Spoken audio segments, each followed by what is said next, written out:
Hello friends, welcome back to our channel Learn with Nishman.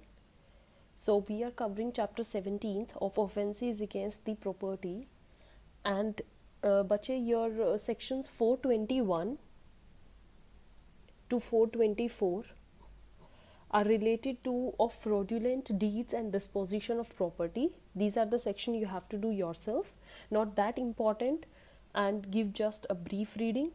Now come to the next group, that is very important section 425 to 440. Okay, very important, and these sections are related to the offenses of mischief, right? Offenses of mischief. तो बच्चे mischief में क्या होता है? There is first you want to exactly you must have idea about mischief in section 425, that's the definition clause in which we are going to cover mischief.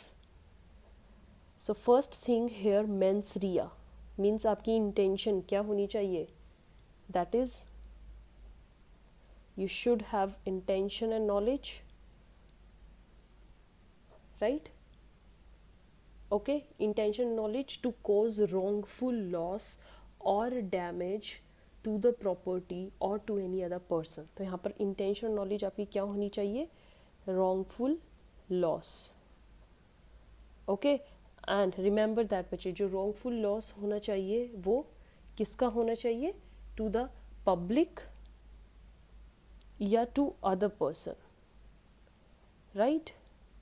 यहाँ पर wrongful loss को हम damage भी बोलेंगे. ये समझ में आया बच्चे? This is I am talking about mains Riya. Okay, now causing wrongful loss or damage to the person or to the private person or public. Here we are covering both the things.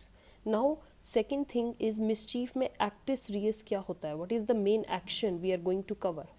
Actus reus जो होता है बच्चे वो इसमें ये होता है destruction of the property, right? Destruction of property. Secondly diminishing the value और इट्स यूटिलिटी. डिस्ट्रक्शन किस तरीके से करना कि जिससे उसकी diminish, right, diminishing the value of property और इट्स यूटिलिटी, उसकी यूसेज पे हम जब लॉस कर दें, that is the main actus reus, right. Change is not actus reus, remember that बच्चे. कोई भी प्रॉपर्टी को चेंज कर देना is not we are going to cover, but उस चेंज से जो डिस्ट्रक्शन या उसकी वैल्यू जो घटी है, यूटिलिटी जो घटी है, that cause is that we are going to cover in mischief. Alright, जैसे मैं आपको एक एग्जांपल देती हूँ. किसी के खेत में फसल है, राइट, आप फार्म पे देखते हैं किसी ने बहुत मेहनत से अपनी फसलें उगाई हैं और आप जाकर उन पे कोई स्प्रे कर देते हैं, that is not good for that crop. और उससे क्या होता है, उसकी फर्टिलिटी, क्रॉप की फर्टिलिटी कम हो गई, राइट. तो इससे क्या हुआ बच्चे, उसको रॉन्गफुल लॉस हुआ प्राइवेट पर्सन को, that is the mischief. Okay, किसी पर्सन की कोई स्पेशल रिंग है जो उसके बहुत ही मेमोरेबल वन है, close to his heart, then आप उस रिंग को उठाकर दूर फेंक देते हो या किसी नदी में फेंक देते हो, that is mischief. So I hope I am giving you the best examples to make you clear this topic. Okay, आपको एक बच्चे बुक में एग्जाम्पल दिया होगा एक्सप्लेनेशन में. यहाँ पर क्या बात की गई, ए एक टीनेंट है and has the possession of sum property, उसके पास पोजेशन है किसी प्रॉपर्टी. टेनेंट है तो मतलब owner is some other person, let B is the owner of this property, A is the tenant, right. And other person causes destruction to the property. Other person, let C, जो है इस property को नुकसान कर देता है.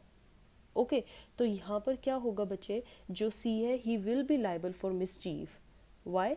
He will not say the excuse that A is not the owner of the property. It's not necessary that destruction etc. is caused to the property of the person who is the owner. No, that's not necessary. So loss is necessary, not the ownership. Okay, if that person is having this property at that time, he is assumed to be owner. What matters is the loss of property. It doesn't matter who is the owner, who is not the owner. Okay, one more example is A has a shop and having lots of stock in that, एक ही एक shop है बच्चे, बहुत सारे सामान इसमें रखा है, and he think that this stock is now out of date and is of no use, so he puts fire in that. After what, he puts fire thinking of that insurance company will give his claim. Okay, so he can claim from insurance company.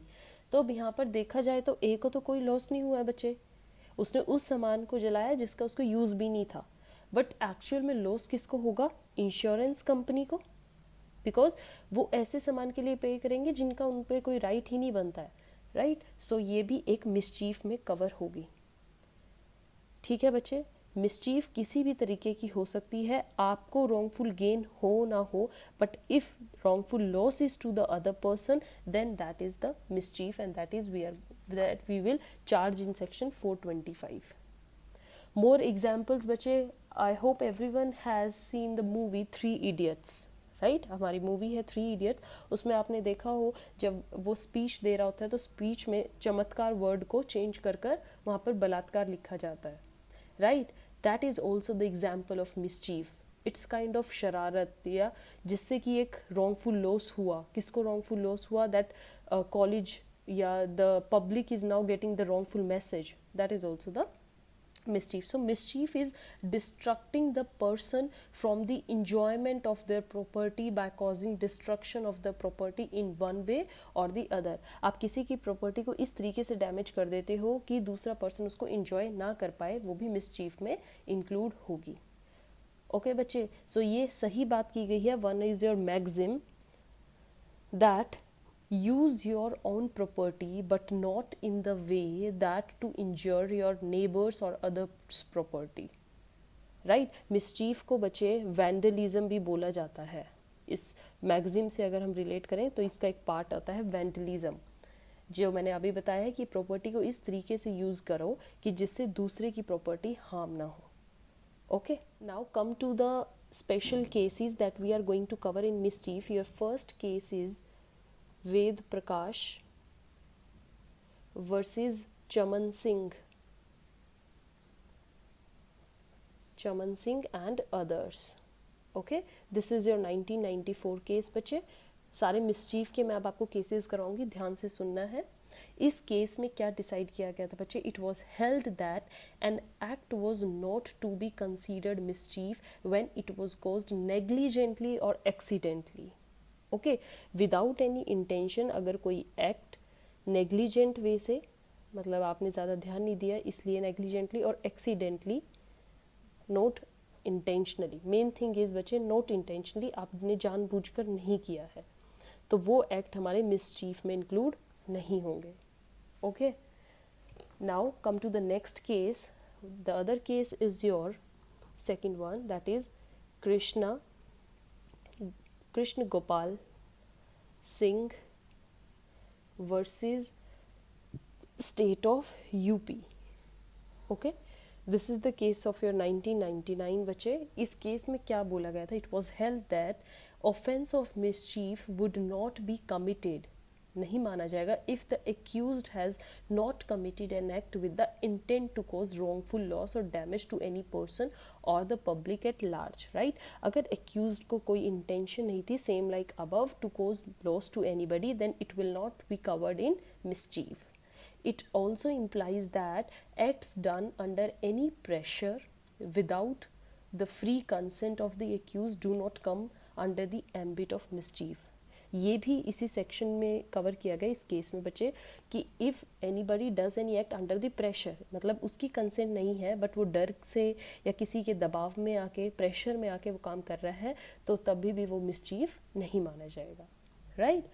The third case one is your Indian oil corporation. बहुत important cases हैं बच्चे, अच्छे से ध्यान दीजिए, exam में आते हैं और आपको आइडिया होना चाहिए कि ये कब हमने किस सेक्शन के अंडर किया था। ओके, NEPC इंडिया लिमिटेड, ठीक है, हमारा ऑयल कॉरपोरेशन का केस था एंड अदर्स। इसमें क्या बोला गया था, द डिफेंडेंट जो है बच्चे, एक्यूज्ड जो थे, they removed the engines of the aircraft, right. और एयरक्राफ्ट के इंजन रिमूव करने से क्या हुआ था बच्चे, उनकी यूटिलिटी डिक्रीज हो गई and rendering it useless, सब useless हो गए. So it was held that damage caused is satisfying all the elements of mischief. जो जो हमने mischief में elements देखे हैं, like actus reus, dishonest intention causing loss, right, to the property, and thus this offense was included in mischief, and section this your mischief section is constituted on this particular case. Okay, so this is all about your mischief. Now you got a clear idea about what is mischief and what are the acts we are going to cover under it.